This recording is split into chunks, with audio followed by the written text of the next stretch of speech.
గత ప్రభుత్వం చంద్రబాబుపై తప్పుడు కేసులు పెట్టి జైల్లో పంపించారు. మద్యం కుంభకోణంలో జగన్మోహన్ రెడ్డిని జైలుకు పంపించడమే మీ లక్ష్యంగా? అంటే చంద్రబాబు నాయుడు గారు ఒక పరిపాలనా దక్షకుడు. ఆయన 40-45 ఏళ్ల రాజకీయ జీవితం ఎప్పుడు చూసుకున్నా ఒక వైట్ పేపర్. ఆయన పరిపాలన అంతా రాజ్యాంగపరంగా ఉంటుంది. ఆయన ఆలోచనలంతా అభివృద్ధి దిశగా ఉంటాయి. తెలుగు ప్రజల యొక్క ఔన్నత్యాన్ని, కీర్తి ప్రతిష్టల్ని ప్రపంచవ్యాప్తంగా విమరింపజేయాలని చెప్పేసే ఆలోచనలు ఆయనకుంటాయి.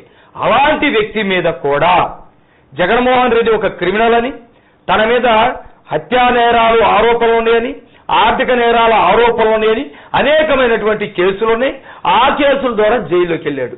ఇలాంటి వ్యక్తి ముఖ్యమంత్రి అయిన తర్వాత చంద్రబాబు నాయుడిని కూడా జైల్లో పెడితే బాగుంటుంది, నా మీద మచ్చలు ఉన్నాయి కాబట్టి అతను కూడా మచ్చలు ఉండాలి, నేను ఒళ్ళంతా బురదతో ఉన్నాను కాబట్టి చంద్రబాబు నాయుడికి కూడా ఎక్కడో చోట బురదంటిస్తే బాగుండు అనే ఉద్దేశంతో చంద్రబాబు నాయుడు గారిని స్కిల్ డెవలప్మెంట్ కేసులో, ఫైబర్ నెట్ కేసులో ఆయన కేసులు పెట్టి దాదాపు 53 రోజుల పాటు జైల్లో ఉంచినటువంటి పరిస్థితి చూశారు.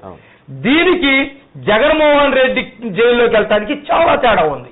ఇదాము కక్షపూరితంగా తను అవినీతి పరుడు కాబట్టి ఇంకొక అవినీతి పరుడని చంద్రబాబు నాయుడు మీద ముద్రేసేటువంటి ప్రయత్నంలో భాగంగా జైలుకు పంపింది.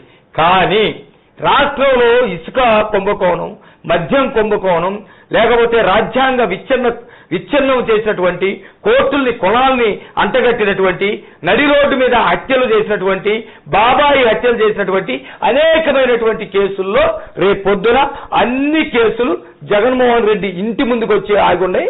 ఆయన ఎప్పుడు డోర్ తీసేటప్పుడు వేసుకెళ్ళటానికి వ్యవస్థలన్నీ సిద్ధంగా ఉన్నాయి. కాబట్టి 2 కేసులు ఒకటి కాదు.